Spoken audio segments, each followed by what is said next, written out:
Assalamualaikum warahmatullahi wabarakatuh.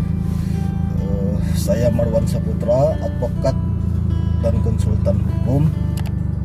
Di video ini saya ingin sharing atau berbagi pengalaman mengenai langkah-langkah atau syarat-syarat untuk menjadi seorang advokat atau pengacara. Sebelumnya mungkin ada yang masih bingung apa itu advokat, apa perbedaan advokat, pengacara, dan konsultan hukum. Pada dasarnya advokat, pengacara, dan konsultan hukum itu sama, yaitu orang yang berprofesi memberikan jasa hukum baik di dalam maupun di luar pengadilan. Mengenai perbedaan istilah itu cuman perbedaan penyebutan saja. Kalau mengenai arti itu sama. Lalu selanjutnya, jika kawan-kawan ada yang berminat atau yang ingin tahu mengenai langkah-langkah atau syarat-syarat menjadi seorang advokat, langkah-langkah atau syarat menjadi seorang advokat itu sudah diatur di dalam Undang-Undang Nomor 18 Tahun 2003 tentang advokat, yaitu di dalam pasal 2, pasal 3, dan pasal 4 Undang-Undang Advokat. Ada 4 poin penting untuk menjadi seorang advokat. Yang pertama yaitu haruslah untuk diangkat sebagai advokat haruslah bergelar sarjana hukum. Jadi sarjana lain tidak bisa menjadi seorang advokat, haruslah sarjana hukum karena persyaratan ini mutlak. Nah, syarat kedua, kawan-kawan harus mengikuti yang namanya PKPA atau Pendidikan Khusus Profesi Advokat. PKPA ini diselenggarakan oleh organisasi advokat Peradi, Perhimpunan Advokat Indonesia, yang bekerja sama dengan universitas biasanya. Mengenai biaya itu sekitar 5.500.000 kalau saya dulu. Di PKPA itu kita diajarkan mengenai pendidikan atau profesi advokat ini. Yang menjadi pembicaranya yaitu pengacara-pengacara senior, ada hakim, ada juga dosen. Nah, setelah mengikuti pendidikan khusus profesi advokat, kawan-kawan akan mendapatkan yang namanya sertifikat PKPA. Sertifikat ini digunakan untuk mengikuti tahap selanjutnya, yaitu ujian profesi advokat, atau UPA. UPA ini juga diselenggarakan oleh organisasi advokat Peradi. Di UPA ini ya sama seperti ujian biasa pada dasarnya ya, cuman lebih khusus. Misalnya seperti kita disuruh membuat gugatan atau surat kuasa. Nah, saran saya kita harus lebih teliti dalam membuat gugatan atau kuasanya ini, karena kita nanti akan diberikan contoh masalah. Nah, kita juga harus menafsirkan pokok permasalahan ini masuk ke dalam perbuatan melawan hukum atau wan prestasi. Jadi kita harus teliti memahami pokok permasalahan tersebut, karena kalau salah isi maka kita bisa saja tidak lulus ujian profesi advokatnya atau upahnya.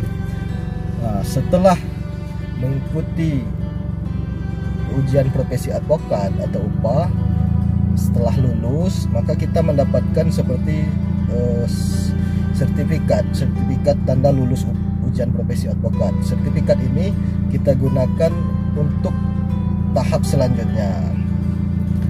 Nah, setelah lulus UPA ini kita diharuskan untuk magang di kantor advokat senior yang sudah berdiri selama 7 tahun, minimal 7 tahun.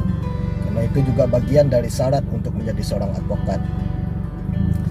Dan selanjutnya, tahap selanjutnya yaitu kita harus mengikuti pengangkatan dan pengambilan sumpah profesi advokat. Untuk pengangkatan dan pengambilan sumpah profesi advokat ini itu juga memiliki syarat-syarat tertentu. Salah satunya kita harus diangkat dan diambil sumpah sesuai domisili kependudukan kita. Misalnya saya, KTP saya di Muarubungo, Jambi, maka saya harus diangkat dan diambil sumpah di Pengadilan Tinggi Jambi sesuai domisili KTP saya. Saya tidak bisa mengikuti pengangkatan dan pengambilan sumpah di luar Provinsi Jambi karena kartu tanda penduduk saya itu di Jambi, di Pengadilan Tinggi di Jambi. Misalnya kawan-kawan dari Sumbar, maka kawan-kawan harus diangkat dan diambil sumpah di Pengadilan Tinggi Sumatera Barat. Berbeda dengan PKPA dan UPA tadi. Kalau PKPA atau Pendidikan Khusus Profesi Advokat, kita bisa ikut di mana saja. Contohnya saya dulu ikut PKPA atau Pendidikan Khusus Profesi Advokat itu di Pekanbaru Riau. Untuk ujian profesi advokat saya ikut di Jogja karena pada waktu itu saya di Jogja. Nah, untuk pengangkatan dan pengambilan sumpah profesi advokat ini saya harus kembali ke Jambi sesuai domisili KTP saya, dan saya diangkat dan diambil sumpah di Pengadilan Tinggi Jambi. Untuk selanjutnya kita harus berusia minimal 25 tahun untuk diangkat dan diambil sumpah sebagai seorang advokat. Jadi apabila kawan-kawan misalnya sudah lulus ujian profesi advokat tetapi masih berumur di bawah 25 tahun, maka kawan-kawan belum bisa diambil atau diangkat sebagai seorang advokat karena minimal syaratnya itu umur 25 tahun. Jadi itu tadi syarat-syarat atau langkah untuk menjadi seorang advokat. Saya ringkas lagi. Pertama yaitu haruslah bergelar sarjana hukum. Yang kedua harus mengikuti Pendidikan Khusus Profesi Advokat atau PKPA. Yang ketiga harus lulus ujian profesi advokat. Yang keempat harus diangkat dan diambil sumpah sebagai seorang advokat.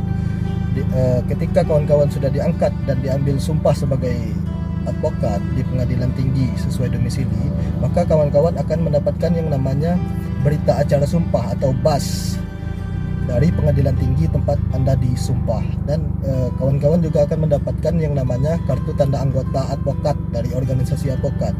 Nah, dua berita acara sumpah dengan kartu tanda advokat ini sangat penting ketika saudara beracara atau sidang di pengadilan. Biasanya hakim menanyakan berita acara sumpah dan kartu tanda anggota advokat. Nah, itu tadi mengenai langkah-langkah atau syarat-syarat untuk menjadi seorang advokat atau pengacara. Demikian, semoga bermanfaat. Video konten YouTube ini saya buat untuk berdiskusi dan berbagi pengalaman seputar hukum. Jadi jika teman-teman ada yang ingin ditanyakan seputar hukum, silakan berikan komentar di bawah, dan jika ada saran tuliskan di komentar. Ada yang ingin bertanya, nanti akan saya usahakan saya jawab semampu dan sebisa saya.